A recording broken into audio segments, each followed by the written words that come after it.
What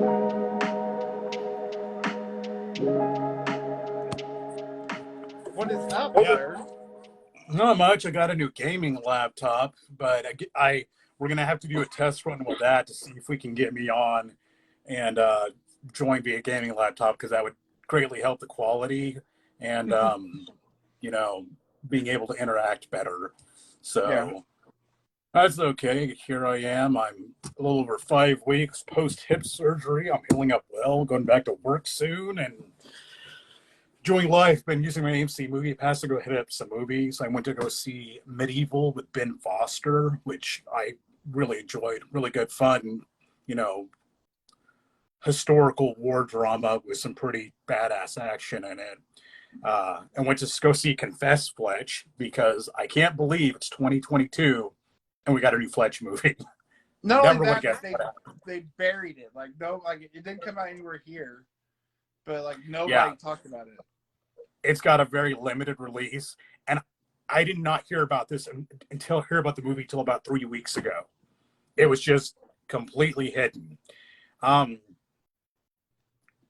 My thoughts: I enjoyed it. John Hamm plays a great Fletch. He fit the role well. It's a fun movie. I think the first two are better, but it's definitely worth watching, and I think they did good service to the character. It was probably way past its expiration date to try to reboot that franchise. I know they were talking about doing it in the 90s. The last effort I had heard about was the early 2000s, and Kevin Smith was spearheading an effort to try to make a Fletch movie. And apparently that just really didn't go much of anywhere. So here we are in 2022 getting a very, very belated Fletch movie. And you could say it's a reboot or another version of the character. Kind of like with, what was that movie? The Sum of All Fears. They didn't call it a reboot of like Patriot Games or any other Jack Ryan movies. It was just another one in the series. Before we get started here, I'm going to go off camera for a minute. I'll be right back. I just want to make sure I got on. Yeah. So yeah. Kind of like Nick was saying, the Fletch movie. I love the first two Fletch movies. I'll say to me, they're Chevy Chase's best. It's Chevy Chase's best role. Like, I know you talk Caddyshack or Spies Like Us or stuff like that, but I think he's tailor made for Fletch, because it's just enough of that lovable asshole that Chevy Chase never really was. He was always just the asshole and not the lovable asshole. That's Bill Murray. But I think he's great in those movies. They're super fun. And, like kind of like you, is all of a sudden I was perusing YouTube, and all of a sudden there's a new Fletch movie with John Hamm. Like, oh, okay. And then after watching the trailer, I was like, this looks really fun. Well, I'm glad one of us is doing the AMC Movie Pass, the AMC A-List. I did it for a few years, and I just canceled it. It seemed like I was using it all the time pre 2020, and then once everything shut down, I was, we weren't able to go to the movies for a year and a half. And so when things finally came back up, it was kind of like I didn't have that same drive to go, do triple features at the theater more. I guess I got old in those year and a half, but plus the theater here has gotten better. Maybe not about getting everything, but they have got some stuff here in Weatherford that I'm beyond shocked that ever came here. One of those movies I'll be talking about this weekend. That video goes up Sunday with Pearl. But I'm glad to hear it was okay. I like I said, I think like you, the last thing it was in that long line of like mid-2000s movies that Kevin Smith never got made. Between that and his Green Arrow and a couple other things that just didn't make it.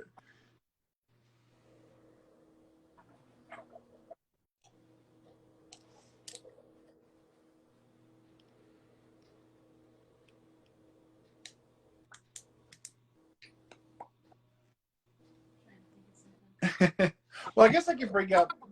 Well, it's a little early, but the plan for me, once we get out of spooky season, so November will be really fun. I plan on doing Neo Noir November. So each week the review will be a Neo Noir movie that I'm getting to show Amber for the first time. Ooh.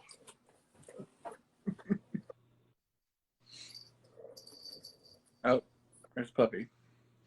That's how we get them in. Bring in the cuteness.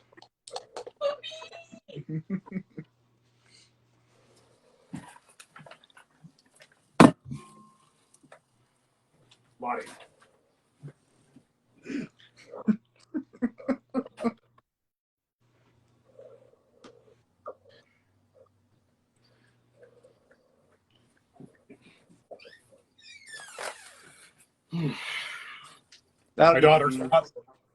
My daughter's puppy locked herself in a room downstairs while she's following me around and was crying to be rescued. So I had to go rescue her.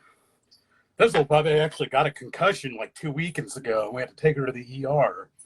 So she's going to be even smarter than she was before. Good thing she's cute because she's dumb and reckless. So that's good. Yes. So I have to show you something, and it may be the most hipster thing I've bought outside of this cardigan sweater.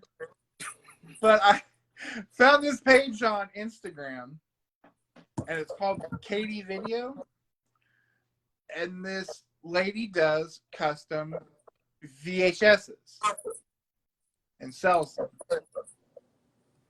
So like they're usually limited runs, and so 2 weeks ago, somewhere around there, I bought this. The bat, really? Yeah. Wow. On big box VHS, and Ash and I tested it out. It does open. There's no trailers. It does open with the Batman Returns Batman or McDonald's Happy Meal commercial.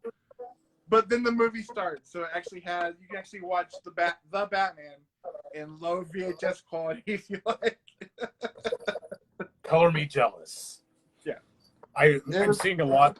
I'm seeing a lot of VHS reprints going on, and a lot of bootlegs, and a lot of custom jobs like that. And I'm glad to see that and keeping that medium alive. Yeah, but I picked one up last year. I think it was Lunch Meat. They did one for The Void, which if any movie needs to be on VHS, it's The Void. That is one I still haven't seen. It's perpetually on my list to watch, and I haven't. There's a movie I used to get it confused with called The Endless. Have you seen The Endless? I haven't, but I know what it is. Yeah, it's excellent. It's the guys. They're brothers. Yes, but they do like a couple. They do have like some weird hard sci-fi type movies. Yeah, it's kind of, I would say, Lovecraftian in a way, just in kind of the atmosphere and some of the things it alludes to. Won't give anything away. There was a low budget movie they made that before that actually ties in with it. Excellent though, just the feeling of dread and not knowing what the hell is going on. It's just, it's terrifying. You have this feeling of you're uneasy the entire movie while you're trying to figure out exactly what these guys have gotten into. So, were they the ones that did Kill? No, they're not. Were they? Are they the ones that did Kill List? I don't believe so. Another movie that's on my... No, it's not. The guy who did Kill List did, I think a movie last year called In the Earth, and he's doing the next Meg movie. Yes. That's In the Earth is another one I wanted to see. Yeah. Let's see. Who did The Endless?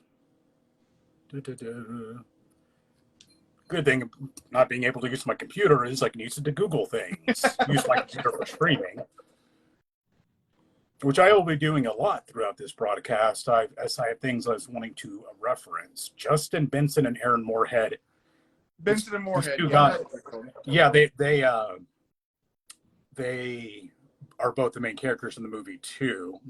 They did Resolution, which is the movie that ties in with it. VHS Viral, Spring, The Endless, Synchronic, which I've heard is good. Yeah. She Dies Tomorrow, and Something in the Dirt, which again is something I've been hearing some hype surrounding that. It's from this year. I don't know if it's out yet or not, but I've heard a few things about it. If The Endless is any indication, they're ones to watch. It's a shame, though, that a lot of guys like this who don't come into the movie game with as many advantages, so they're kind of overlooked, which is a shame because they have so much talent. But, you know, sometimes people come into the film world and really shake things up and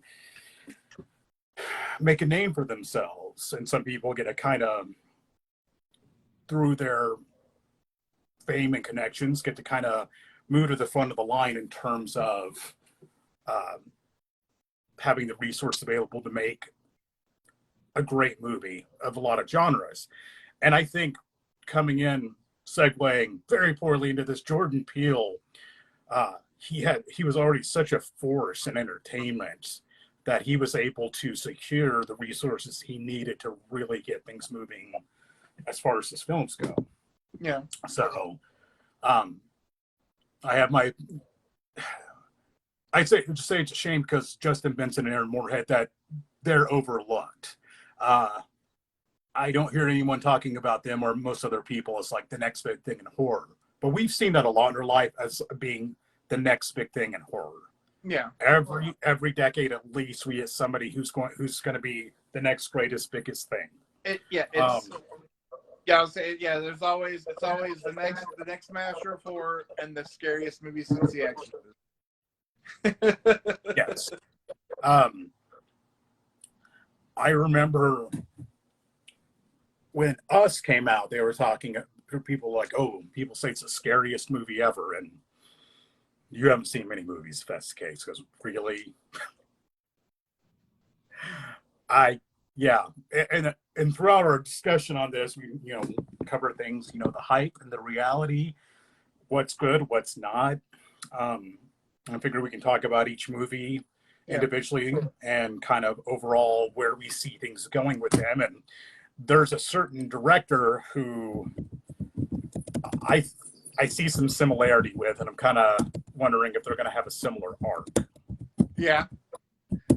I think, because I was thinking that as well.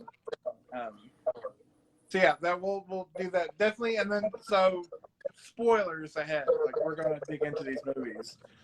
Nope's been available for a few weeks now to rent, and now you can buy it. So, I just don't feel we can talk about this subject properly without doing spoilers to cover all the things, my criticisms and my praise and whatnot. If we couldn't talk about the movies more in their entirety and some of these spoilers, it would be really difficult to have this conversation. Yeah. So for anybody tuning in, we don't really have a plan together. We're just here to talk about Jordan Peele and our personal feelings on Jordan Peele, who I think is hilarious. I think he's incredibly funny. Key and Peele's one of my favorite sketch shows ever. And he's very intelligent, just generally hilarious. It seems like a really decent dude too. And I know there was a lot of skepticism a few years back with, Jordan Peele's making a horror movie. We're all sort of thinking, really? I remember kind of being a little baffled by that, but I said, hey, it might be okay. A lot of people get handed movie projects, though, or talk somebody into making a movie, and with very mixed results, such as Maximum Overdrive or Stephen King. It's like, I want to make a movie while I'm snorting all the cocaine from Colombia. And we got Maximum Overdrive, which is I would definitely say a mixed bag. I love it, but I will never tell anybody it's a extremely well done movie. Not everybody's cut out for directing, writing, producing movies. And that's okay. I'm having trouble thinking of any off the top of my head that there have been some that have been that some actor or writer has gotten. has gotten the funding to make some movie, and it just, again, you can be immensely talented and just not be good at that at all. Like Roger Ebert, for example, film critic. He made a movie called, I believe it was Beyond the Valley of the Dolls. And it was just absolutely slammed. He never, not popular, not successful, never made a movie again. And it's tough right out the gate, especially if people think that you are getting special treatment because of previous status. And there's a lot of people who will be waiting for you to fail. And, coming in with that much clout, yeah, a lot of times people are going to be extra critical of you. But as we've seen, some actors can make that transition wonderfully. One I gotta mention is John Krasinski and the Quiet Place movies. Those two are excellent. I think he knocked both of those. I'm not mistaken, he did direct those, correct? Yeah, he did. Yes. If that's any indication, I'd say he's another one to look at in terms of horror if he continues making movies like that, because I think those two are modern day classics. Yeah. Anyway, going into this, you'll have to tell me your feelings about the movies you've seen. I've not watched reviews, so you'll have to give me the lowdown. I'm going into this conversation blind. I have no idea what your opinion is of Jordan Peele. Okay, that's like, neither yours either. So yeah, let's start at the beginning. 2017 is Get Out. I've got some notes here, not a lot. Rotten Tomato score as of today with 400 critical reviews, 98%. Has an audience score of 86%. Film stars one of his biggest collaborators to date, I believe, besides Key, Daniel Kaluuya, Allison Williams, Bradley Whitford, and Catherine King. Now, for this being the movie that you start with, I think of his three films, which we'll get into, I think this is the best one he could have come out the gate with. To me, it's the most straightforward of the three.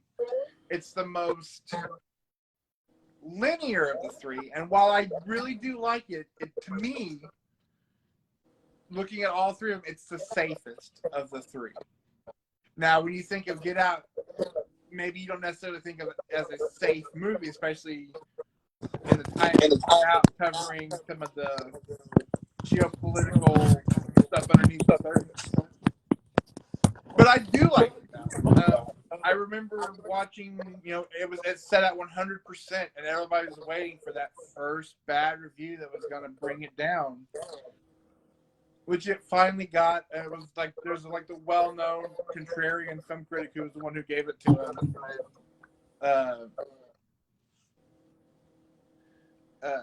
But I will go ahead and say this, and maybe a little early. Of the three, Get Out is probably at the bottom of the list for me. The bottom of the list for what? Of the three, it's probably at the bottom of the list for me, if we're ranking them. Like I said, I love Get Out, but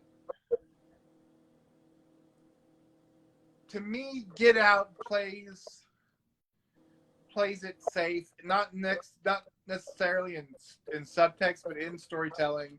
It feels kind of like when you bring up Key and Peele. Yes, that show's one of the funniest shows on television ever. But there are sketches that were supremely dark. Yes. I think of probably one of the darkest ones was Urkel and Officer Reginald Johnson. That did that. Yes, Reginald Bell Johnson. Urkel, sketch. So to me, he's always had that. As an aside, I can't remember his name. I'm awful with names, but the guy who played Urkel from Everybody Hates Chris was hilarious in that role. That was great. He's a great actor in general. Yeah, I like Get Out. Like I do. It's just, to me, it came out swinging in a year that I don't remember a lot of horror movies in 2017. And it was kind of that, like, the funny guy Oh, The Funny Guy did a horror movie, and it's good. Did it deserve to win the Oscar? That's up for debate, but at this point in its history, who gives two shits about the Oscars? Really, yeah. Who cares? That's where we're at. They gave Crash Best Picture. Get out of here. Yeah, that's getting increasingly meaningless. Yeah, it's almost as meaningless as the Razzies. But no, I do like Get Out. I just think to me it is the safest of the three. But it is an amazing horror. If you look at the last 10 years, it is toward the top of the list of mainstream horror. And I say that because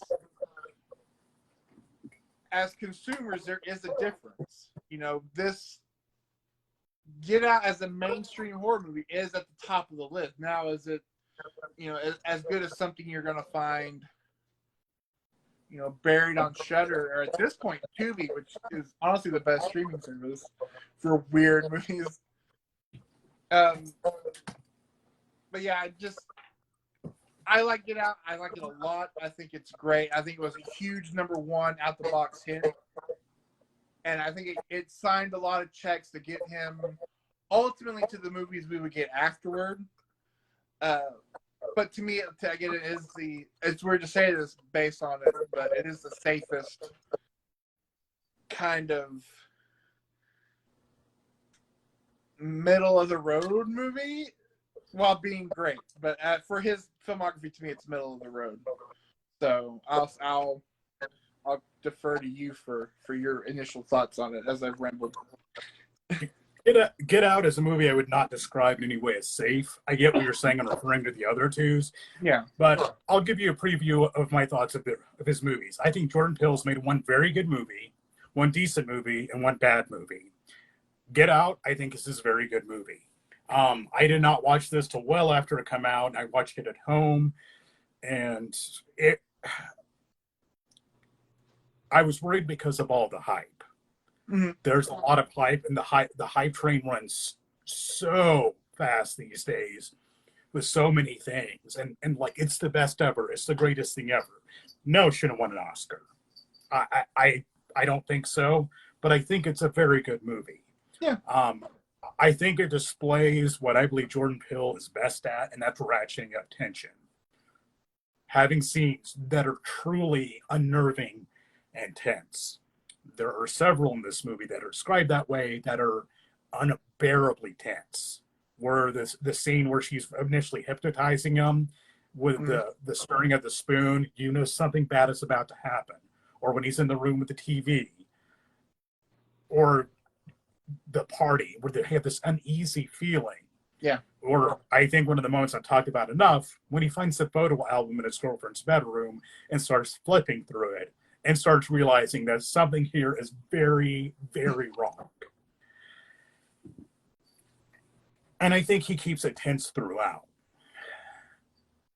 I think people will poke holes in the plot, but I would say this, I think this is far and away his most coherent movie. The one that makes the most sense, the one that makes the most sense, the one that's internal logic seems to keep flowing well. I know people took issues with some of the science and Get Out, but I think you're really thinking about it too hard if you're that hard on it from a scientific standpoint. I really like the concept.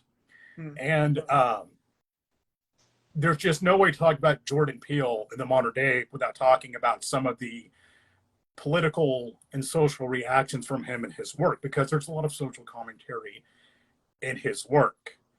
And I thought it was quite interesting that I personally know people who aren't fond of him or his movies or refuse to watch this movie. Nobody that's likely to be watching this, but anyway, the villains in Get Out are white liberals who think black people are cool and want to be one. Yeah. And you wouldn't think those people would be the target in such a movie, but they are. And I love that they poke fun at them too, because I think they should poke fun at everybody, as he does in various movies. And they do make, in the context of what's happening in the story, they make the most sense as villains too. But another scene, the silent auction, and some of the the interactions, like I was like, I would have voted for Obama a third time, which is just a really cringy thing to say. I don't have a lot of complaints about this movie, but I will say his friend, whose name escapes me, uh, he's kind of this comic side relief, the comic relief, and I think he shown in all three movies. I think he does that a little too much when it doesn't fit. I think his friend's almost out of place in this movie, especially given he doesn't have a ton of screen time, but it keeps showing him, and I don't think it really adds a lot to the movie. And I get wanting to throw humor in, but I think that character just feels a little out of place. But I can't lie, the moments they have are funny. He has some funny lines he says, but I was like, okay, he kind of felt like a tacked on character. Yeah. And you can have humor in a movie, but not lean too heavily into it. I like horror movies with a little bit of humor, but there's times where it can really disrupt things. I wouldn't say it's terribly disruptive. I do think there's another movie where they ran a comedy and it is very disruptive, which we'll talk about soon. Overall, the acting's great, very solid. He's got a great visual style. In all of his movies, that comes through. He has a wonderful eye for the camera. And I can understand why there was hype coming out the gate, because for this to be a directorial debut, I mean, he nailed it. Most people can go their whole film careers not to make a movie as good as this, and he got it in the first try. Yeah. Unfortunately, I don't think he's ever done better than this. He's only 3 movies in, and anything I say tonight, I know people are like, well, could you make a better movie? Absolutely not. I couldn't. But I still don't think it means that we can't critique somebody just because we couldn't do it better. I think Get Out really does live up to its premise and its promise. I don't have a whole lot about it that I'm very critical of, and really nothing's coming to mind that really sticks out that really bothered me.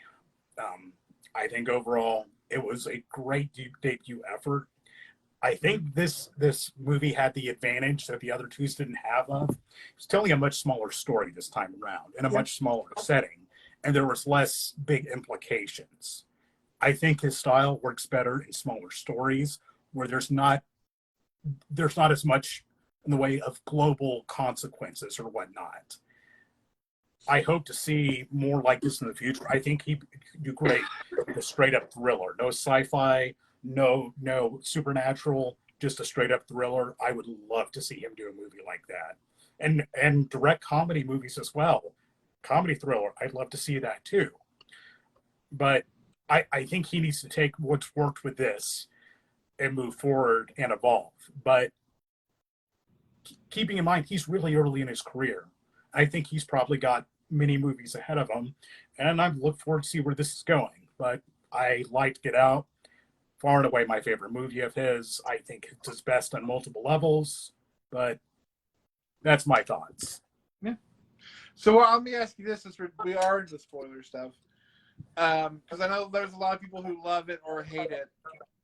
How do you feel about the ending of that movie? Because it totally is, you're set up for the George Romero Night of the Living Dead ending to this movie, and he gets you there and then kind of doesn't do it. And so a lot of people were mad about it not having that ending to reflect real life. But also, that's a movie that, as heavy as it is, when you get that ending, good. But how did you feel about that? I really like the ending. I think it would have been easy to go with the nihilistic, oh shit, then everybody died and everything's terrible, the end. Yeah. I think the ending had some good humor in it. And overall, I was very pleased with the way it ended. I'm glad it didn't try to end on an ultra dark note. Yeah. And be like, oh, and everyone lived happily ever after. That dude's going to have trauma for the rest of his life from everything he just went through. You say, oh, everything was okay at the end. No, everything was not okay. He just happened to get out of it alive. but not everything has to end like Martyrs or something to that effect, or The Mist. Yeah, that's true. Like I said, I do love it. To me, it's just, when I say it's safe, you know, I mean that totally in the scope of his stuff, because like we'll get to some wild stuff here soon. But Yeah, as far, and like you said, it's small. It's very contained. Necessarily called low stakes, but kind of low stakes. It's not stakes on the level his other two movies are, and he really tackles various themes and makes some social commentary, and I think this is the movie where it works the best. And it's some people think it's a little heavy-handed. I don't. I've seen some really heavy-handed stuff, and I don't know. I think this is subdued compared to what it could have been. Yeah. Which we may get into after these, but maybe talk about the stuff that he hasn't directed. But I've never seen the Twilight Zone stuff. Me neither. I did. He was either the story writer or the script writer for the Candyman, 2019's Candyman, or 2021's Candyman, whatever Candyman came out. The newest Candyman. Yeah. Which I have feelings about, but we'll save that for afterwards. Let's jump into the one that I think is going to go very different. Yes. And that is 2019's Us. Rotten Tomato score with 554 critic reviews, 93%, so a little bit of a dip. But the audience score, man, 60%. Stars Lupita Nyong'o, Winston Duke, that 1-2 punch from Black Panther, Elizabeth Moss, and the wild card and the comedy friend, Tim Heidecker. I'll let you start with Us this time. I'll let you go first with Us. I have a hard time believing 93% of critics really objectively watch this movie and were like, yes, this is fresh. I get why some people like this movie. I would love to sit down with some of those critics and say, okay, tell me exactly what it is you thought was so great about this movie. Because I think this movie is a colossal mess and disjointed and very nonsensical. I talked about in Get Out how there seems to be a character out of place. Again, you'll have to help me with the names. The dad seems like he's from a completely different movie. Personality-wise, lines, nothing, I don't think it just fits in the movie. I find it myself to be very disruptive. I went to go see Us in the theater, and it sucked me in. I was looking forward to it because I was curious. My theory going into it, because the idea was like, okay, they obviously have doubles. What could that be? Are they ghosts? Are they from an alternate dimension? My thought was clones. That makes sense. And the idea of having a clone is terrifying, and having your clones come hunt you down, again, terrifying. There's some great setup shots. The beginning part of the movie where it shows the Mirror Funhouse, I think it's a pretty good scene. What are Tim Heidecker and Elizabeth Moss doing in this movie? They are another ones that I don't really like them in this movie, and I think they get way too much screen time. And it just feels, it disrupts things in the movie, especially, goes over to their house. And I think if you're going to have them in this movie, don't have them in as much. My honest feelings is, as soon as the movie leaves their house, the movie absolutely falls to pieces. There's some tension in there, yes, but the closer it gets towards the ending, I feel like it unravels and keeps on unraveling. The explanation for what's going on, I think, is one of the dumbest things I've ever seen in a movie. I think it's an incredibly stupid, nonsensical explanation. And there's a fine line between explaining too much and not explaining enough, and it's tough to nail that. One thing I think Nope did well was explaining enough, but not being completely obtuse about everything, just to be difficult. Because there are directors who do that. They just want to be as unclear in what they're trying to say as humanly possible. Most of the time, doesn't work. Sometimes, for David Lynch, does. The odd collection of characters who I don't think go together well. It has these various elements in it, and I think this is an issue Jordan Peele has. He's a sketch comedy writer, so all of his movies have these various elements and various ideas in them. Then they're kind of tied together, but with varying degrees of success. I don't think the various ideas presented here tie together well in a coherent way. One of the things that bothers me most in a movie is wasted potential. I think this movie was a waste of potential. I think somewhere in the premise and the cast, there was a good movie. Just a lot of bizarre choices. And the other two people I went to see it with, they had a similar opinion of it. This is one that I kept on hearing, it's the scariest movie. It's a new face of horror. And I'm just being honest, I don't see it. Maybe there were some things about it I didn't get. I just think it's a mess of a movie, and I think for the most part, it's a really dumb movie. So that was me thoroughly bashing it. I'll probably have some more thoughts, but you go ahead. No, I do agree with I went to see this in the theaters, and the two people I went to see it with agree with you. I don't necessarily know if it, a lot of it was the, oh my God, get out. This is it. This is the next one. I don't know if it was me bringing things to the movie or just me, because knowing that he is a big social commentary guy, seeing things in the movie that maybe aren't there, but that socially for me, I saw it's something we were touching on. I love Us. It's my favorite of these three movies now. I rewatched it with Ashton after we saw Nope. And I think what I love about it is it's the same thing that makes me love a movie like Rob Zombie's Halloween 2, or a movie like Verhoeven,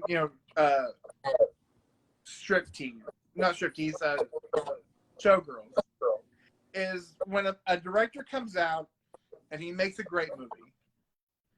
And so he's given carte blanche because they want that next movie. They want that next one. They let him do whatever he wants. And he swings for the fences. Not everything in this movie works, but enough of it worked for me that I was on my toes the whole time. Like I said, with Us, you're building and you're building and you're building to that Twilight Zone twist at the end, which is great. You think the twist at the end is great? Hang on, no. And Get Out. Then Get Out. The twist of what's going on is very Twilight Zone-y. This movie, and you may or may not agree, this movie feels like if that was his kind of homage to the Twilight Zone, Us, the twist in Us feels like a 1990s episode of The Outer Limits, which I was a fan of. That show never had an ending as dumb as this. I watched a lot of that show. I know. I was there for it. It wasn't. I was in the movie. I was with it when we were at. You're like, okay, it's a home invasion movie with doppelgangers, and then it turns, and I started seeing things.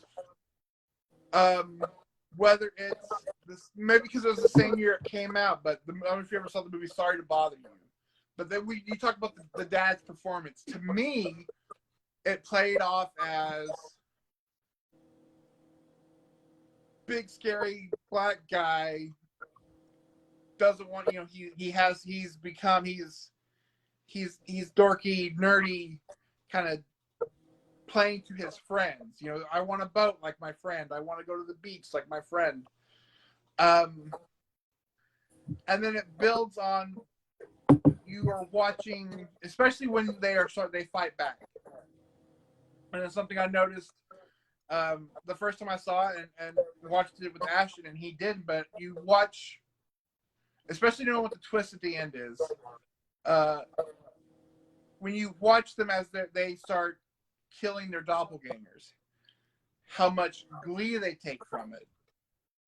And by them, I mean the family, the sister. You know, when she runs herself over, when they, when they kill the twins, you start seeing that kind of hereditary click, and it's, to me, it all makes sense once you get to that ending. Now, the stuff with the escalator, which doesn't make sense, no, but to me, that's more of just, by the time you get to there in the movie, it's just, well, of course there's an escalator to hell that runs across the under the United States. I don't know. I tried to explain it, but I've watched it several times, and to me, it's the one that, again, maybe I read too much into it. Maybe I'm seeing the commentaries that's not there. But it is one that I was just like, he swung for it, and like, God bless him, they let him. And he was just like, here's what I've got, and this is it. It's kind of like Aronofsky's Mother, where he was just like, well, you made a great movie. You've made us some money. Here you go, little fella. Do what you want. And it's basically Kid in the Candy Store, do everything you want to do in one movie. But I do like the story. I like the characters. I think, again, the acting, Lupita Nyong'o is terrific in both versions. To me, there is a lot of commentary, both very much in your face stuff, you know, like the callbacks to, you know, whether it's her buckwheat-esque hair or the stuff like that, or the Alexa playing NWA when he says "call the police," which to me is the only funny moment in the movie that actually works. Like you said, with Little Rail, Tim Heidecker, who I love Tim and Eric for how stupid they are. I do too. I love Tim Heidecker. Yeah. It was weird. The minute he pops up in the movie, I was like, Tim Heidecker. And I love Elizabeth Moss. And I agree, they are in the movie. They need to. I don't know where you would shave their scenes at, because I feel like you need that interaction long enough to when that the murder of that family happens to make it stick. Again, also the tension in this movie, like you said, the tension is what he does best, above all else. Tension, and to me, tension and shot composition, because there are truly horrific shots in this movie. Is it the scariest movie ever? No, it's not even the scariest movie of that year. I don't find it very scary. I think it has a very narrow window of the movie where it's kind of scary. I really don't think it's that scary after the home invasion part. Before and after it, no, I don't think it's scary. No, the opening is scary. The scene of the idea of like, hey, there are people in the driveway, and that scene of opening your front door, and there are just 4 people just standing in your driveway, it's terrifying. And then the scene of Heidecker and Moss and the girls just talking from upstairs to downstairs, and then the twin doppelgangers just come out and start cutting throats. Like, we're just like, holy crap. But yeah, it doesn't work to me as a horror movie, but it definitely works. What does it for me is that it is these big ideas, and he was able to do them. It is, you know, as they film, it is messy, but so I agree with you there. As far as the differentiation between audience and Rotten Tomatoes, I feel the audience score reflects that hype. That here he is, he's coming off of an Oscar. the trailer sold this movie as this one. This is the one Amber hasn't watched. She refused to watch it because everything. Well, besides the fact that you're a weenie, everything in those trailers showed you that opening bit before the turn, where it's just, oh my God, there's doppelgangers. It's a home invasion. And rightfully so, because you're not going to be able to explain rabbits and the tether and all that stuff in a trailer. But to me, it's just the originality of it is what won me over. Kind of like a filmmaker that I think you and I both agree, without mentioning that filmmaker yet, is kind of who Jordan Peele right now is kind of riding sidecar with as far as early career goes. Yep. I have a feeling we're talking about the exact same person. Oh yeah, for sure. But I don't feel like this isn't his plant movie. This is more of The Village. Like, we got big ideas, kind of falls apart at the ending, but if you're there for the ride, to me, it's a lot of fun.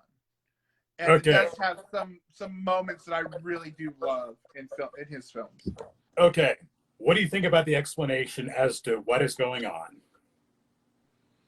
I'm with the idea of to me, it's more concept than it is explanation. Just the idea of, okay, everybody has their own tether. And you're like, well, that's dumb. But then when they go into, I'll admit it, it's dumb. But when you start seeing the stuff where she explains, because you fell in love with him, we're not forced to be together. Our kids are forced. That's terrifying. And then the whole tying it into, something as trivial and forgettable as the Hands Across America movement, share a Coke and a smile. Maybe it's too big, but I would say maybe it is too big. It is too big. But by the time you get to the explanation, I was totally in it to where I was like, that's fine. If you take off the view and you watch it and you go, well, okay, so they're doing that. You have to look at it on paper and you're like, well, that. But in the moment, I loved it. Like, I was fine. Like, okay, sure. Because to me, it works visually less than it does in the script, if that makes sense. The way he displays what's going on visually kind of sells it more than just her explaining fairly badly what the fuck is happening in this movie. I thought when I watched the movie, the explanation for what was going on, which that's something that the trailer played up with. You're wondering what's going on. If you ask what's going on, you better have a good answer for that. If you got a bizarre situation, I don't care if it's aliens, interdimensional stuff, the Matrix. I don't really know what exactly he was thinking this explanation. The more you think about it as to what's going on, the less sense it makes for anything. It said he would have been better off explaining way, way less. But the fact that everybody apparently has a clone that lives the same life you do, only underground, and they eat rabbits and they get matching jumpsuits and all get a pair of big metal scissors. It's one of those things. It's so dumb and so insane that I can't believe it got made. And somebody was like, "Oh yeah," and I have a. Yeah. It's one of those movies. I honestly wondered if he was just trolling us. He's like, "Oh, some people. I'm curious to see who will think this is brilliant," because I kind of get the feeling he had a concept, and I think a lot of it was, and people will bring this up as being, the duality of humanity, which isn't as profound as people think it is. I get it. We have dual human nature. But if that's pretty much if that's the biggest thing you're saying, cool, it's nothing groundbreaking. Yeah. The tethered, nothing about them or their existence or where they're at or the logistics make any kind of sense whatsoever Like, it begs the thing, like, how would she communicate with these people across the United States? How would she plan this? Also, I think Lupita's voice in the movie as the tethered is a little ridiculous. I get why she has it. It comes across campy, in my opinion. Also, I wonder who would win: a bunch of weirdos in jumpsuits with scissors, or the U.S. Army, or got one guy with a gun, for that matter. It's they come in and it's like all of a sudden they've taken over. That movie asked me to buy a lot of things. It asks, I think, way too much. I can suspend disbelief. I know a lot of people, like my dad, who can't do that well. It was several bridges too far for me to buy off on anything this movie was trying to sell me. Yeah. I'm not sure what he was trying to say in the grand scheme of social commentary, keeping up with the Joneses and whatnot, and black men not living up to their this perception of him because he's this big hulky black dude, but he's a big old softy, which happens a lot. It's nothing terribly unusual. I just didn't think it fit in this movie, and to get why I did it, and that was probably some of the better done commentary, I will say, was that character. He swings for the fences. He's got a lot going. He threw a lot into this movie. I think this movie's a prime example of a guy who's used to writing sketches, writing a bunch of stuff, then trying to tie it together. This seems like a bunch of different ideas that are loosely tied together. I think there was a great movie in there somewhere. I just don't. There are a variety of reasons. The characters that seem wildly out of place. Well, how could they trim Tim Heidecker?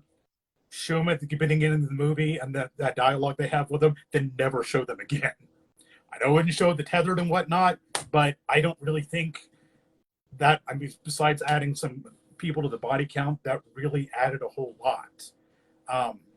I think keeping it smaller and focusing on them and either coming up with an explanation or leaving it very vague. I like movies, at least kind of giving you a decent idea of what's going on, not having to explain everything. Mm-hmm. I lost my train of thought. Hold on, I'm getting back. You're good. Anyway, I looked at the Rotten Tomatoes score earlier, and I said the audience score makes sense. You're the only person I've heard that came up with anything remotely resembling a coherent reason why they like this movie. Well, let me hit you with two questions. One, with the thing with the tether and why these people, these weird things. And again, it may just be me reading too much into it. Does it feel like if you replace the tether, if you replace the red jumpsuits and the scissors with zombies? This is kind of his zombie movie, isn't it? No. I wouldn't classify. I don't know. I think it's way far away from that. Well, and then think about this. Just in your mind, take away the fact that he wrote and directed this, or that he wrote this movie. Now, imagine I tell you this movie's based on a book. Your first words are going to be, "Well, I bet this worked on paper." No, I'll be honest. I would believe it was based off a book if it was based on a book of short stories that are not actually connected, and they just kind of put them all together in one movie. Maybe you should have made an anthology or something with 3 or 4 different stories in one movie. In fact, I think that'd be a perfect thing for him to do. He should do a horror anthology in the future. I agree. 100%. That I think would be the perfect format for him. That has not occurred to me until now. I don't think the zombie comparison really works for these people. And I think there's some promise with a few of the ideas here. I just think it comes together in a big old jumbled mess. And I guess it's one of those movies. There's a lot of movies that people talk about how much they love and how great they are. But I've noticed a trend among some of those movies of nobody can really explain why they think it's so great. Yeah. I got into it with people a while back as to the movie Scarface. Oh, it's a genius, brave, awesome movie. I think it's probably the most overrated movie of all time. It's a big budget, trashy movie.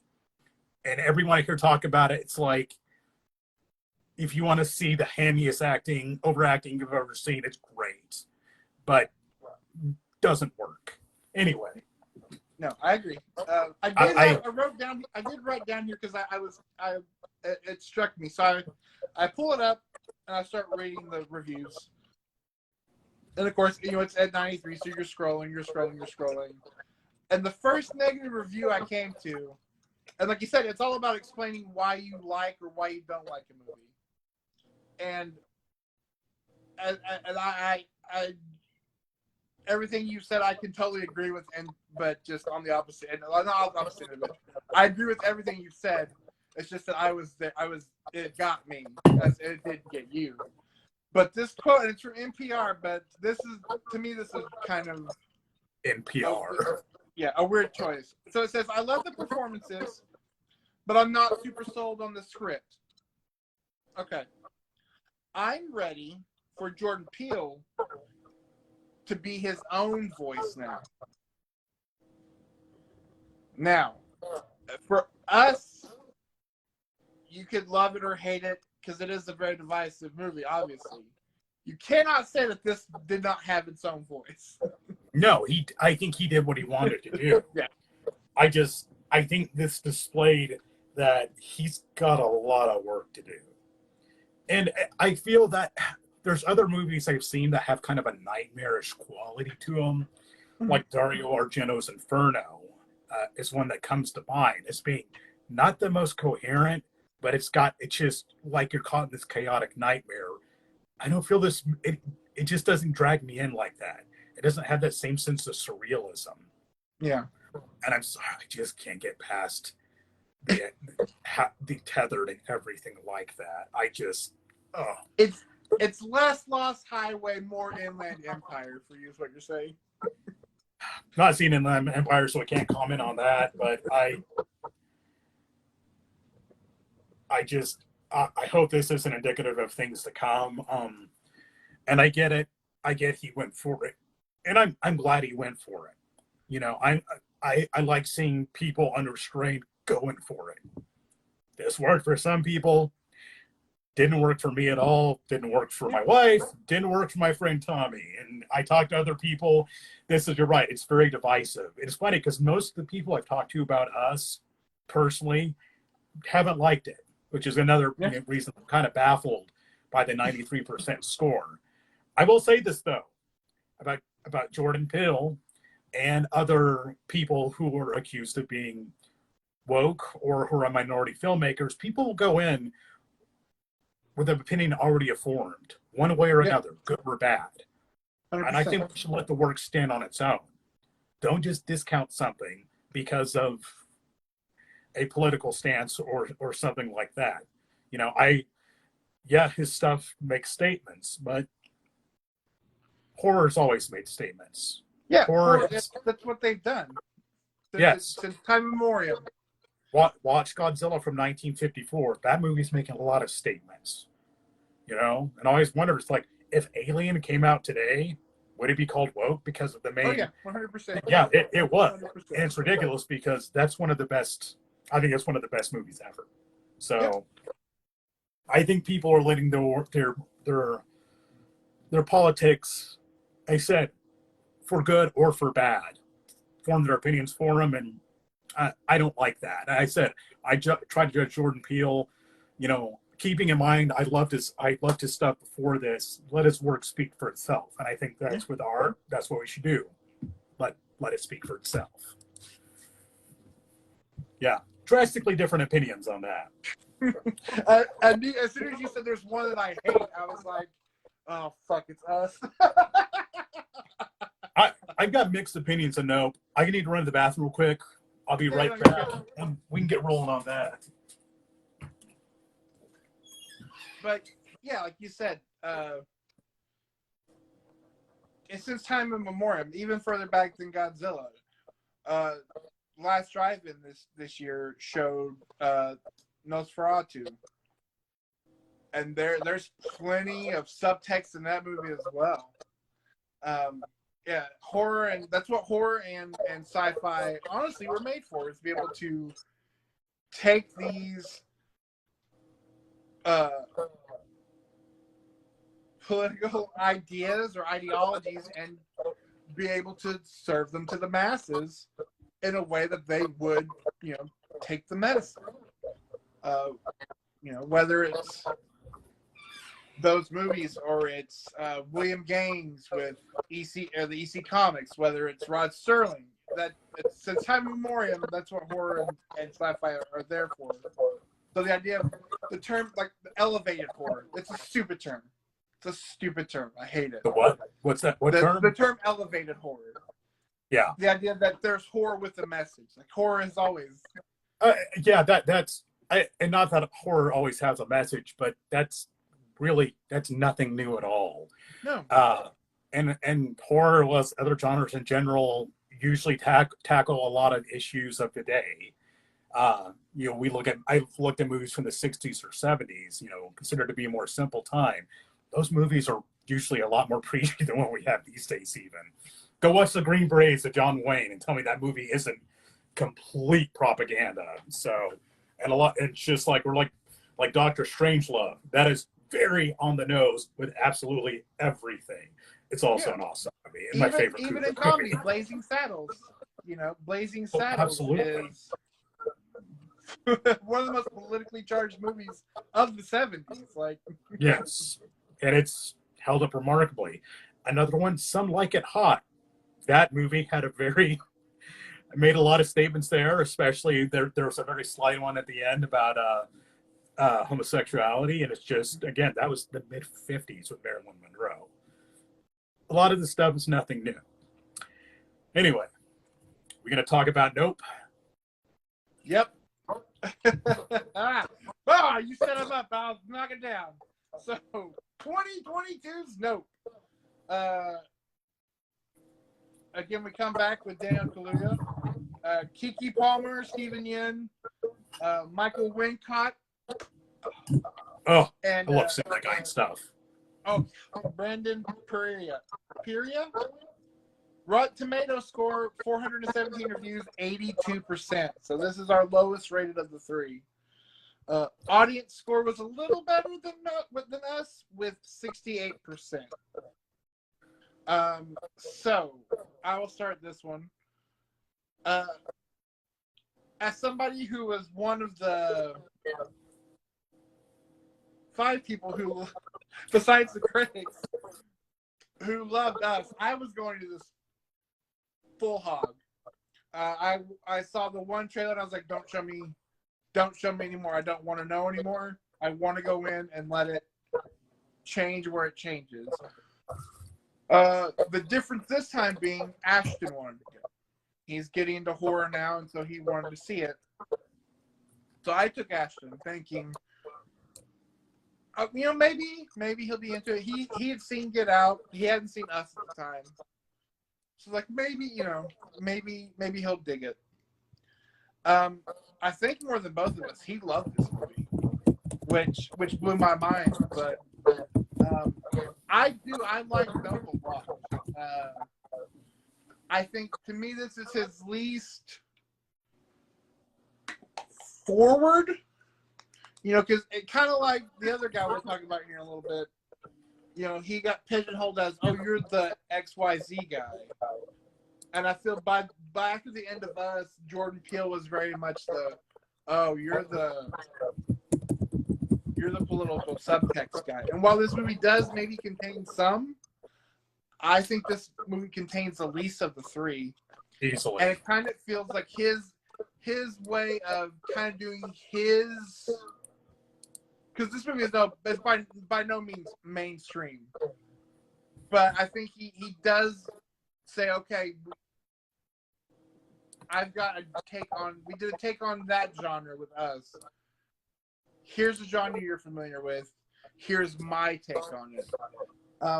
I do love Nope. I loved the setup. I love all the parts in the movie that I know, especially watching with Amber, this when it came out to buy digitally, I bought it so she could see it.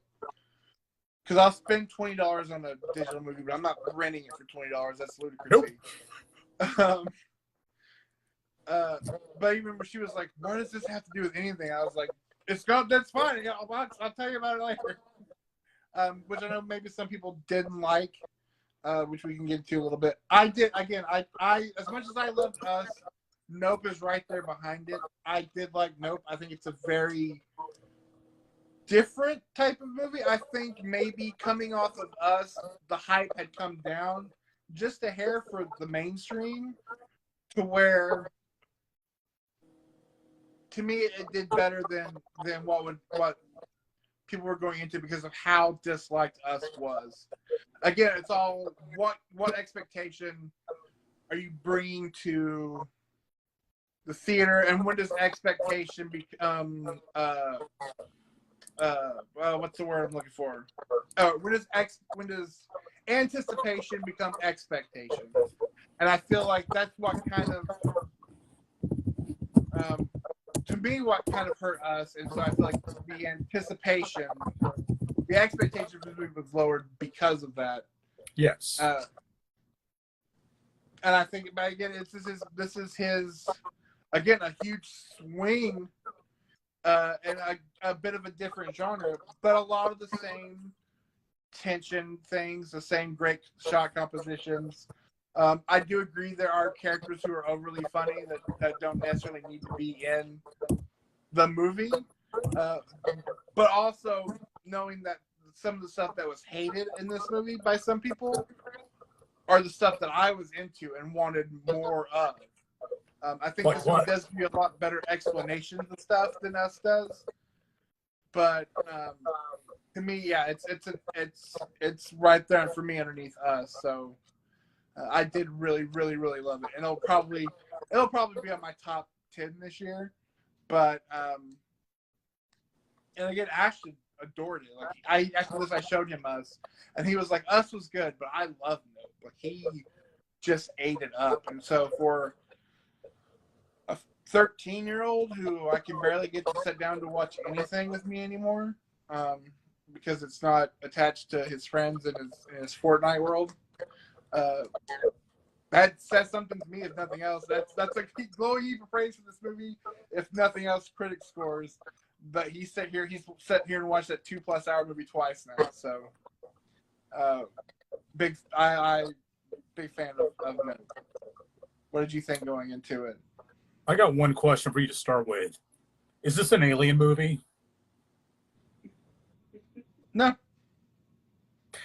I don't think it's ever made clear if it is or not. I think a lot of people automatically classified it as such. There is some explanation in this movie, but it leaves a lot ambiguous. And I think in this case, it works quite well leaving it that way, leaving things more open to interpretation. I went to see this in the theater 2 or 3 weeks ago, and I went with my wife and with my friend Tommy. Wife enjoyed it. Tommy really hated it. I would love to get him on it to give his takes sometime. But another very divisive movie. I think it works a lot better than Us. I think it falls well short of Get Out. I think it's got a little too much stuff shoved into it, and its running time is longer than it should be. I really like the main character, played by Daniel Kaluuya. Kaluuya. It's like, and kind of the more quiet, subdued role he plays in this. And just a guy who's obviously dealt with a lot. He's trying to hold things together. I like the emotional depth he lent to this role. Didn't particularly care for his sister. I'm not sure if that was just kind of, she's purposely written kind of annoying or what, but I get it. They're very different personality-wise. This is another movie. There's a lot of different things here, a lot of different ideas that are tied together. And I don't think it totally works, but I think it works much better than Us did. It ratchets up the tension. There were a lot of moments I was on the edge of my seat because I was like, what's going to happen?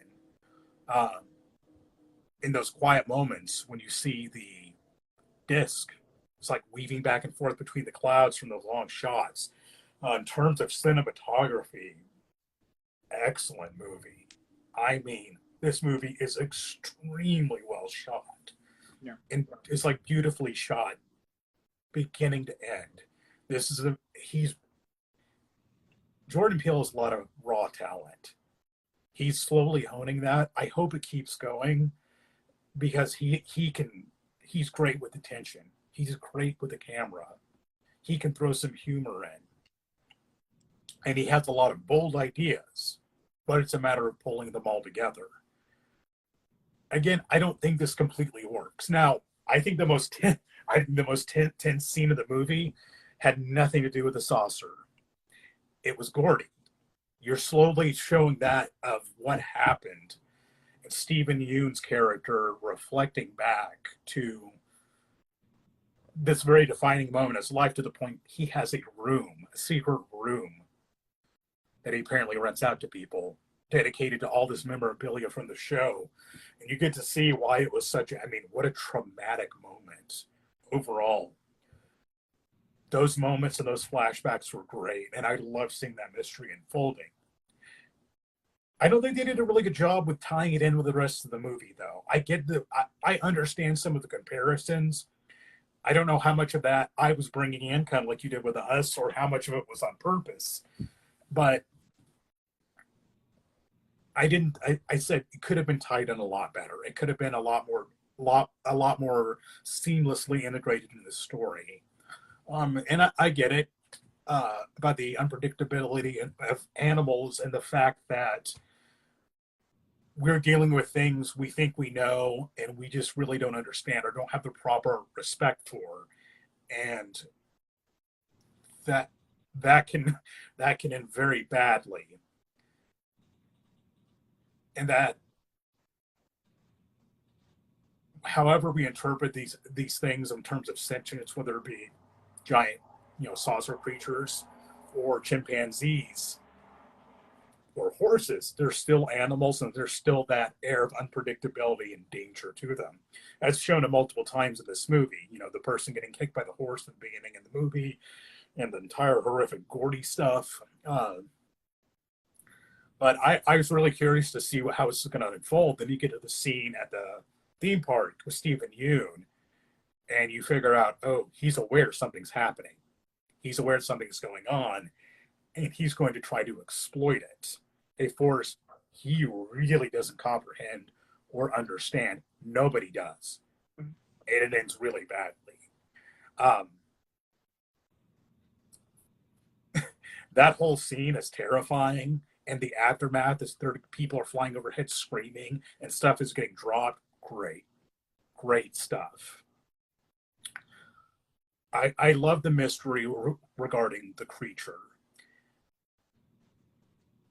Towards the end, the way it changes into an almost jellyfish-looking creature, it reminded me of depictions of biblically accurate angels from the Bible, of these terrifying figures that are very difficult to describe, that are really beyond what we as a human can process. And that's what that creature was. Whatever it is, we can guess. We don't understand it. Which I think is cheapened a little bit by the fact that the two main characters, the brother and the sister, managed to really thoroughly figure out this otherworldly creature very quickly. And I get, you have to keep the movie going along, but it kind of seemed like, okay, how would they even, I get that he has familiarity with animals, but how would you figure all this out, especially that incredibly quickly? But I get you have to be able to move the plot along. I'm a little more forgiving of that. Also, is the creature intelligent or not? Because this thing obviously has the ability to camouflage itself and hide and whatnot. It's never, was not really sure of how much in the way of intelligent bot it had. Yeah. But it obviously had some ability to plan and use tactics and whatnot. But then they're like, but it's a big dumb animal and we can fool it. It's kind of it wasn't terribly even, and I thought the depiction of what that being, whatever it was, is capable of, and it could be something from space, it could be something from another dimension, it could be something from the deep ocean. It never says, and it should be kept that way. But yeah, I think it was uneven, like in terms of the intelligence it portrayed and what it was capable of. I love Michael Wincott. I think he's a phenomenal actor. That dude plays villains like no other, and he doesn't play a villain in this movie. Also, from a mechanical standpoint, I loved his contraption, his non-electric camera. Why was he in this movie? Because it's Michael Wincott. That's kind of it. Because my friend Tommy was like, well, he goes out and just kind of gets sucked up, and it's like, yeah, I again may have been printing this on him. I said, well, maybe it's, somebody who's willing to die for his art to get the ultimate shot, which maybe that's it. But again, why was he in this movie? There isn't. He does have that line in the movie when they first call him, and he says, "She says I want the perfect shot, the impossible shot," and he's like, "You can't get it, and you're going to spend the rest of your life trying to get it, and you can't." And so I was like thinking, okay, this when he does take off, because at first Ashton was like, why would he do that? Why would you get it and then be like, all right, well now I'm gonna go get eaten? And I was like, it's that obsession with the impossible shot. But then watching something else I never noticed before is because he has that Michael Wincott voice. And then there's that moment. It's just a throwaway moment with him and Angel in the tent, where Angel's like spying and taking pills. And again, it's kind of what you see, what you put on the movie of like, so is he like sick? Like sick? And Yeah. this is his last chance to get the big shot. Ahab and the whale type thing. Like you, I love the idea of, and I think it's on the switch, because again, you see that trailer, you see the saucer, and then they show it in the trailer, and I was like, damn it, why would you put that in the trailer? Just make it ambiguous. When you just see the big form with the flag hanging down in that first teaser, you don't know what it is. It could be aliens. Again, it could be angels. It could be, pure Lovecraft. You don't know. And then you see the saucer, and you're like, oh, why would you run that? But then you get that extra oomph of the creature. And I just have to say, I was so happy when that thing untethered, like unfurled, because it seems like we never get full-blown aliens. Logan just popped in. What's up, man? Since 1978, every time we as a society make an alien movie, it's got to be a Geiger sex robot. Like, no matter what the movie is, aside from like The Thing, everything has to be a Geiger-esque sex robot. And so for this thing to be truly like formless, very, very much cosmic horror and its undescribability, I was so happy for that. Well, this movie does have I think his two scariest moments, like you said, are in this movie. His two most horrific scenes are in this movie. One is that Gordy scene. I'm watching it with Ashton, and that was the only time he like sat back and put his hand on my arm and like didn't breathe through the whole scene of it. And then for me, it's the scene after the big show at the park. Not so much when you start seeing everything fall onto the porch and everything, but it's them looking out the window, realizing what's happening, and then you see the blood coming down the windows, and that it's just raining blood on this house. It was just truly horrific. Heavy metal. In filmmaking. Yeah. I think the thing this movie did the best was portray something truly alien. too often we have aliens who are either the Greys or they're people with facial prosthetics, Yeah. very humanoid. If there are aliens out there, and probably somewhere in this vast universe there are, they look nothing like us. They act nothing like us. They are completely, well, alien to us. This movie nailed that, of showing something that's truly otherworldly in a way that I think few movies that have sci-fi elements have managed to nail. That's my favorite part of this movie. It's just this otherworldly being, whether it be an alien or whatever it is. It's Oh, sorry. oh, there he is.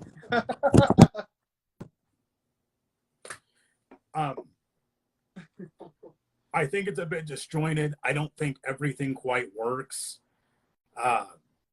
Overall, I think it's a very well-made movie. I definitely wish it was a lot more cohesive. I don't think this one's a modern-day classic. It's one I quite enjoyed. But I don't think this is one that will be lauded in the years to come. I think it's a pretty decent little thriller with some otherworldly elements. I just wish it fit together better than it did. But again, it shows Jordan Peele's considerable talents. I find it amazing that this one got a lower critic rating than Us, but whatever. I will mention that I know people have been looking for blacklit horror movies, and there's a history, but of course not nearly as prevalent. But there are things to look at in the past, and there's one movie when we're done talking about Nope I will bring up. Anyway, you have any other thoughts on Nope? Any other things to discuss? No, to me, what hurts Nope again is he has such big ideas, and I think this is a very I think what kills the cohesiveness of this movie is in the edit. Because I think they said the first cut of the movie is like 3 hours and 45 minutes, and you can definitely feel it. There's swaths taken out of this movie to get it down to 2 hours and 10. I love the stuff with Gordy. You honestly could have made that its own horror movie. Yes. Just build up to something different. But I like the way where it's, before you see what happens, and that scene is so terrifying, you get Steven Yeun talking about it, and he's not talking about what happened. He's talking about hilarious Saturday Night Live parody of what happened is. Like, he's so disassociated with it. And then when you see not only what happens, but then when you see, like, was it Mary Jo or Mary Beth, with her veil and her gloves and her wig, and you realize how severe it was. And just that weird, that weird survivor disassociativeness where he was was like, and then Chris Kattan was killing it. And you're like, so I think that could have been its own thing, but people was like, well, if you take that out of the movie, I was like, you can't. To me, you can't, because to me that sets up that scene, that big moment at the park, because it shows you everything you need to know about Steven Yeun, how he feels about why he thinks he can tame this beast, and why he can make it work on its schedule. But no, I digged up again. I said I think the expectations were lowered for most people after Us. But as far as, to me, that's what this movie is about more than anything, is spectacle. This was his spectacle movie. That's a word that's repeated a lot, and it's whether the good and the bad of spectacle. And it's kind of, I think, to me, that's the commentary for this one, because it's spectacle over the individual. We don't talk about. He doesn't talk about the victims. It's about, and then they made a Mad magazine cover, or it's not you don't end the movie thinking about, that thing just ate 50 people, you're thinking, holy crap, look at that thing. And it plays even with the TMZ reporter, which is a little bit of a comic relief moment that I do appreciate, is the motorcycle. I think that was Jordan Peele's way of looking at the screen saying, I hate paparazzi. Yeah, no. I don't. That part was hilarious. When it's just like, what happens to an electric bike when it runs out of power or something? It just goes flying. Wow!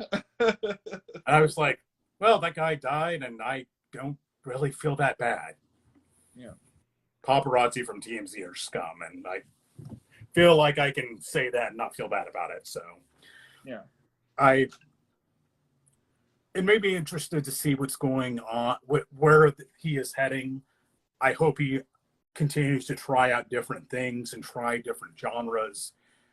I think he's got raw talent. I still think it's early, but for him to have made one, in my opinion, very good movie, one good movie and one movie I thought was bad, for only having 3 movies, that's still a pretty good rate, even based off my opinion. And I'm confident that he's going to put out some good stuff in the future, unless he gives into some of his weaker impulses and turns into who, Jason? Well, I mean, he does have a new movie coming out early next year that kind of looking forward to, and that is The Master of the Twist. Yeah, I agree 100%. Like, we're at the cusp of, it's very much an M. Night Shyamalan, 2.0. I'm where we really could be getting that headed. feeling. I'm afraid he's going to, I said, give into his weaker impulses to start making movies that just aren't as good. And I really like M. Night Shyamalan's movies, even a lot of them that other people don't, but he was heralded as being the next big thing after The Sixth Sense. Then Unbreakable, and then Signs, which, I mean, I think all those are 3 are pretty damn good movies. He couldn't keep that momentum going. And even though I like some of his other movies, I like The Happening. It's a very flawed movie. It's got a lot of downsides to it. And everyone's come to expect a certain thing from M. Night Shyamalan. Now everybody's just assuming anything he puts out from now on is going to suck. Yeah. I'm really afraid that we have some good things coming. I think we might have some shitty ones coming too down the pipe. We'll see what the next ones look like. I'm curious to see what things he tackles, what genres he tackles. I see a lot of upside. I also see a lot of people hyping up his stuff prematurely and praising it before it's even came out, which I think is absurd no matter who it is. Which I remember, and I know that what you're referencing, the whole, what was it? Someone was on Twitter where somebody was like, "All hail Jordan Peele, the new master of horror." Oh man! Even he was like, "Slow your roll." Yeah, sir, have you heard of John Carpenter? Isn't that who he mentioned? I feel like, because to me that tells me, like, he does. It's not all just in his, he maybe we're not getting high on our own supply just yet. Hopefully he's watching this, because I'm sure he is, and he's gonna be like, you know what, those 2 dudes are right. I'm making an anthology movie. Yes, please, Jordan Peele, please. Yeah, I agree. Yeah, but again, the one thing that I love about Peele's movies, is the one praise I will always give M. Night Shyamalan, good or bad, no matter if it's no matter if it's Unbreakable or if it's Glass. He does what he wants, and he makes a movie wholly his. It's 110%, for better or worse, an M. Night Shyamalan movie. Yes, and I feel that even 3 movies in, for better or worse, you're going to get a Jordan Peele movie. And one thing he does they both do well, he makes movies you remember. Yeah. Love it or hate it, you remember his movies. It's the M. Night Shyamalan comparison didn't even occur to me till earlier today. But I hope he can avoid it, because I'm a fan of his. in a Yeah. variety of ways, and I think he has an immense amount of potential. As for black-helmed horror movies, there are more than people think, and there really are some good ones. The one I watched, go ahead. Oh, I was gonna say if you haven't seen it, that the horror noir documentary on Shudder is fantastic. I have heard that, and I need to give that one a watch. The one movie that really caught me off guard by how extremely well done it was on a shoestring budget was was written, directed, produced, and starred a guy named James Bond III, which is an awesome name anyway. Death by Temptation from 1990. Yep.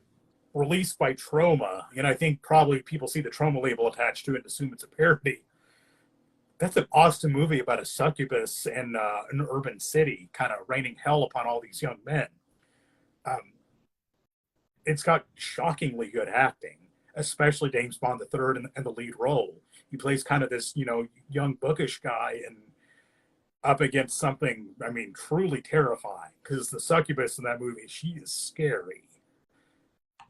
Well shot, well acted, all done on a very low budget.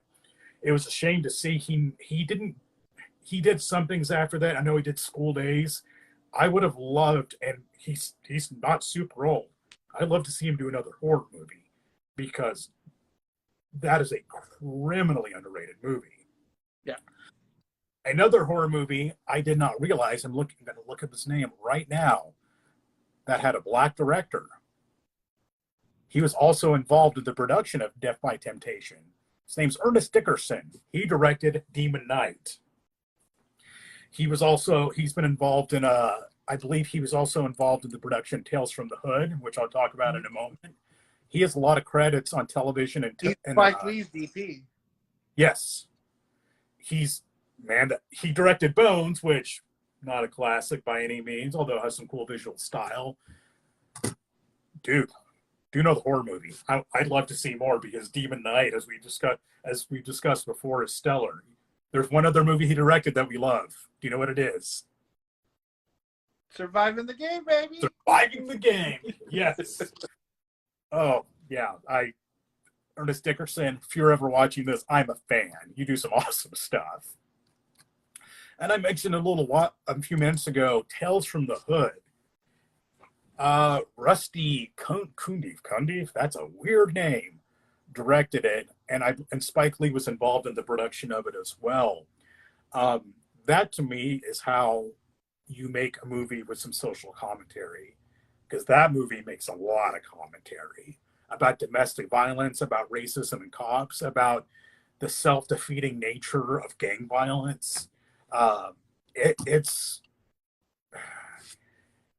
a powerful movie in a lot of ways, and I think every segment works well, including the wraparound. It would probably be my pick for the best black or urban, which I don't like that term, horror movie ever made. I love anthologies. I've got a weakness for them. We should probably do a whole episode into this one because it's one of the best anthologies ever, on top of being a great movie that does some killer commentary, especially the story Hardcore Convert about the gang member who goes in for the Clockwork Orange-like treatment, and just there's some dialogue in there that is some hard-hitting stuff. And you get to see, what's his name? David Alan Grier play a horrible villain. Yeah. Yeah. It's like, I remember watching, he's like, what, David Alan Grier? Does great in it though. But love Tales from the Hood. It holds a special place in my heart. And see, as well as that one is, that was my biggest complaint, kind of wrapping with Peele, is you have his name attached to this new Candyman. Talk about social commentary from a very early 90s movie. Candyman is full of it. And so I went into that movie, again, anticipation was trumped by expectation. I'm thinking, okay, this is the one where he can really, really just put that commentary right in your face. I don't know if you've seen the new Candyman. I don't feel like it does. It feels almost toothless. It's really a show. It's really a let's talk about it and not show it. Until that ending, which kind of feels like unearned in a way. I haven't seen the new Candyman. I've been holding off on it because I think the 1992 version is such a stellar movie that another one, fantastic social commentary, and they made a truly scary movie that's well shot, well acted, well directed, everything. I was really afraid it wouldn't live up to it, and it's gotten some pretty scathing reviews I've seen. So I'm getting around to watching it. I think that's one Tommy and I were going to watch together, but I'm going in with bottom. But Ashton had not seen. Ashton has never seen the original, and so I take that into it, knowing I love Candy. It's one of my favorite early '90s horror, like '90s horror movies. I love Candyman, and yeah, it just to me it again maybe it was expectation overtook everything, but it was really kind of like this was your chance to like really like put the balls in it, and you kind of didn't. It's well made. It's right there in the material, and it sucks they kind of whiffed it because from everything I've heard, they said they didn't nail it. Like I feel, especially in today's political climate, you could have made a great Candyman movie. I'll reserve judgment. I haven't seen it. That doesn't appear to be the case. And putting that kind of social commentary and hitting those hard hitting issues it's a tough thing to pull off without becoming either super preachy or beating you in the head with it to the fact that just like it just you can't take it anymore. As an aside, have you ever read the Clive Barker story? Candyman? I have not. I have it somewhere, but I haven't read it. I listened to it in an audio at work. It's a bizarre story. And let me tell you, the version we see is, I like Clive Barker. I tend to think a lot of his adaptations of his movies are better than. Yeah, but I it's still. With you. I love Nightbreed. I thought the book would be better. The book is not better. It is really not better. But it's a solid story, and it's very creepy. It's a creepy story. I was glad to see the material was adapted, and they really did something special with it. Because it could have been, well, another horror movie, a creepy horror movie, but they made a great horror movie and said something that mattered. Well, Jordan Peele. So we'll kind of dive into some stuff here because we haven't talked in a while. Going to Shyamalan, have you seen the trailer for his new movie? I have not. What is it? It's called it's called Knock on the Door of the Cabin. I think it's something Knock on the Door of the Cabin. Dave Bautista's in it. The actor who was the new Agent Smith in The Matrix Resurrections. Oh yeah, I like that guy. Knock at the Cabin. Yeah, I'm really interested because it's not a Shyamalan original; it's an adaptation. Yes. Off of a book. Oh, like The Last Airbender, right? Yeah. But now this is based off of it's a book called The Cabin at the End of the World by Paul Tremblay, who I just read one of his books. If you're doing Audible, it's called Head Full of Ghosts. Check it out. It's a kind of a weird deconstruction of reality TV and exorcisms, while also being a book about reality TV and an exorcism. No, it looks good. And again, that's kind of with Shyamalan. Again, it's kind of when you, like you were saying with Peele, when you give him that small, like, here's your world. I don't need you to be this Shyamalan. I need you to be this Shyamalan. Is when he just crushes it.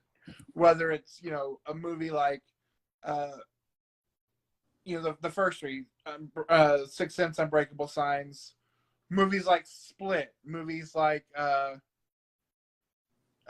Visit, where you're kind of are boxing him in. He needs the restraint. I think that's what I Peele would say kind of that's accurate. Is maybe that's what Peele needs is the restraint. I think so. I really want to see him succeed and succeed on a grand scale in a very objective way. I'm rooting for him. It's just like I'm rooting for M. Night Shyamalan. I'm trying to get better staying up with the newer movies. Like, I haven't seen Old yet. I don't know if it's good or not, but I'm going to give it a shot if we're generally decent things about it.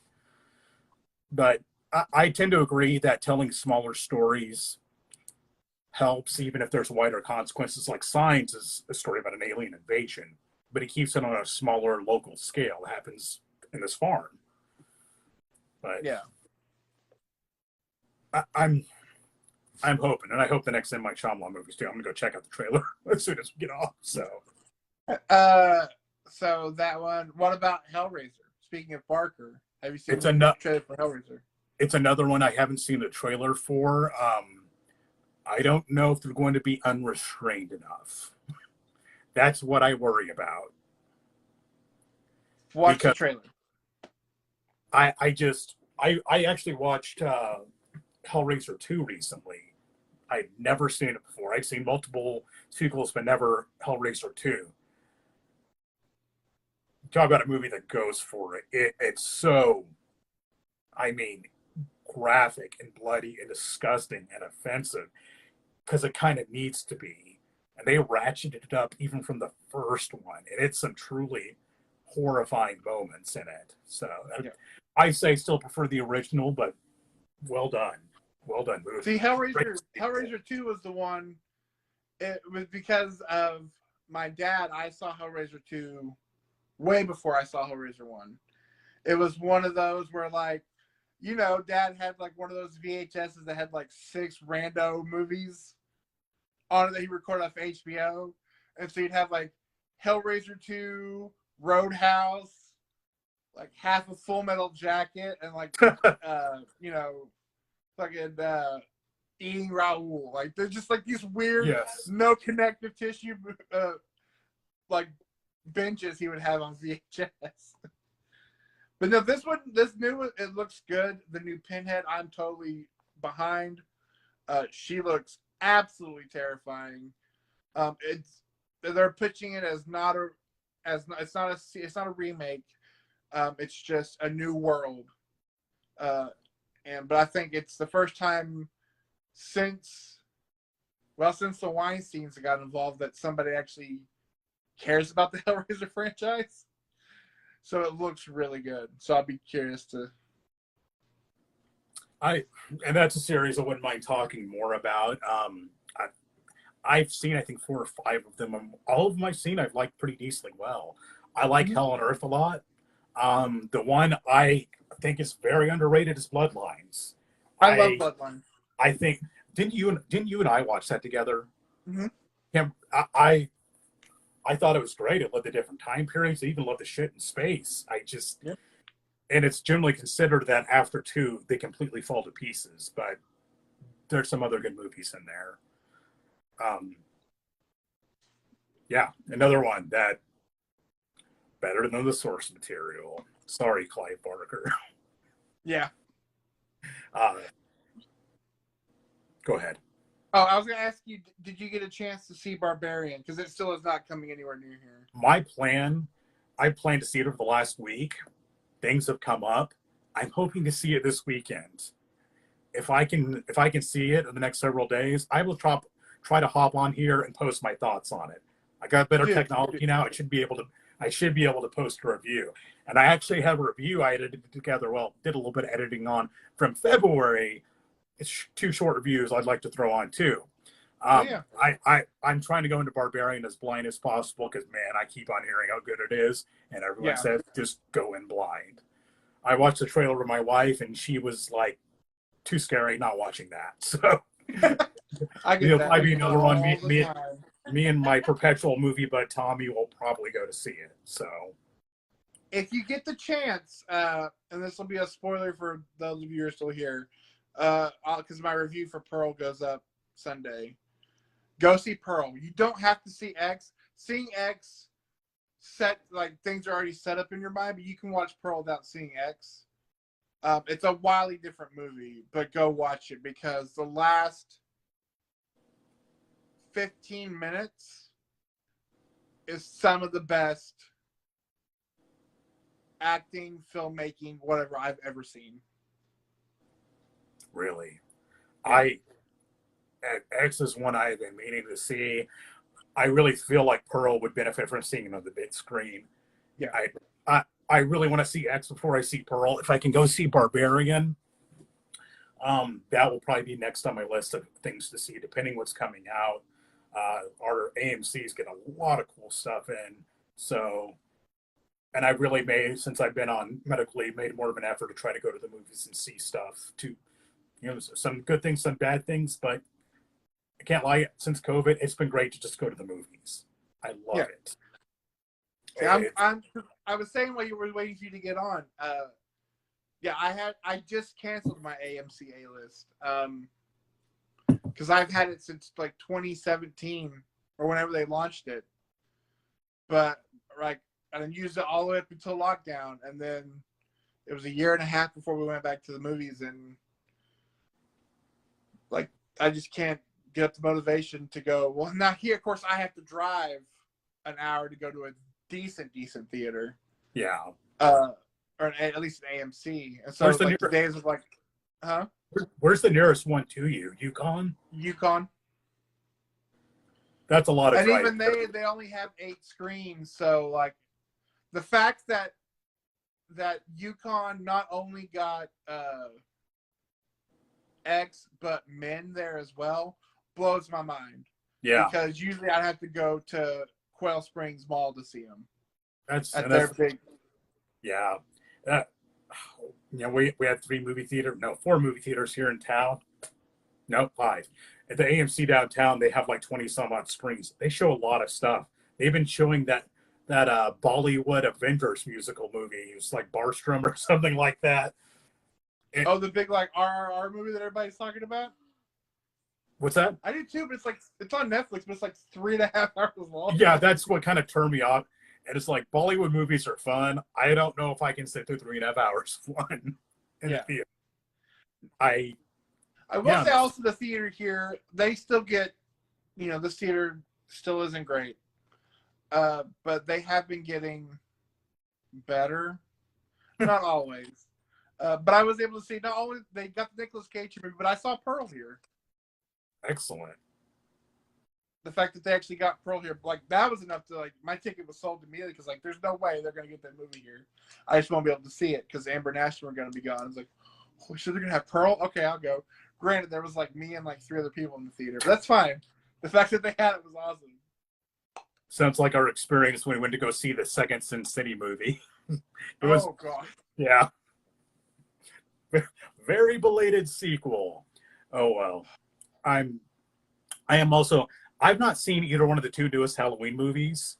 I'm planning to watch those both and go see Halloween Ends in the theater because I feel I really need to go see what very likely may be the last Halloween movie. So, some movies I've been making more of an effort for because it's going to see the new Fletch movie. It's I'm probably never going to get a chance to see a Fletch movie in the big screen again. Yeah. I might go see it in the theater. I definitely saw Halloween 18 in the theater. Because of COVID, we watched Halloween Kills at home. So after that one, I was like, I might just watch it on Peacock again. I did see it, and this will be a slight spoiler, so I was saying earlier, I am finally 2 weeks ahead in my reviews, which never happens. Usually there's been times where it's Sunday morning, I'm like, all right, shut up. Once breakfast is done, I gotta watch a movie and film a review for it. But I'm 2 weeks ahead for Halloween. So this week will be Pearl. Next week, I finally got to see Crimes of the Future. Hey, babe. the new Cronenberg. So if you can find that one, check it out, because I'd be I'm curious. looking forward to that. I don't think I could talk my wife into watching that one with me, but Which one? a body horror movie called Crimes of the Future. Oh, I don't know. Yeah. I was curious because watching it, and in my review, I said it definitely, it's been so many years, but it definitely kind of picks up where Existence left off. And so maybe depending on some of your feelings on Existence might lead into Crimes of the Future, because it is a very talky movie. What's up? Hi. Hi. That's my wife, Bree. For those of you who are tuning in, our legions of fans. Yes, I'm the better half. Have fun. Yeah, we're almost Watch wrapped up. scary movies with your husband so I can make my wife do it. What? Watch scary Watch movies. scary movies with your husband so I can make my wife do it. Amber is an independent woman, and she can do whatever she wants to do. She don't need no man. Yeah. Also, she's your better half too. I'm not gonna argue that. Yeah, see? You too. I'm Team Amber. I'm Team Bree. Woo! I had to pull teeth to get her to watch The Black Phone. We looked closer. Those two together, man. Mm-mm. No. Well, since my wife just got home, I'm going to part ways so I can spend some more time with her. Yeah, let's talk some more off the live stream. We got a lot of movies to catch up on and stuff, but yeah, we'll come up with something good for next month to talk about. It'll be something spooky. Yeah. I can't remember what month it is at all, but yes, something really Halloween related I don't know why. How the Curse of Michael Myers is actually the best Halloween movie. That's what we could talk about. I'm joking. I don't actually believe that.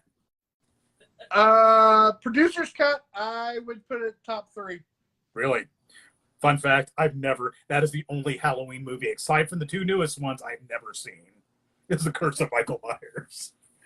But Producer's cut explains the Cult of Thorn a little more, so it's not as jumbled, has a better ending, and it has American Treasure Paul Rudd in it, so it automatically goes up.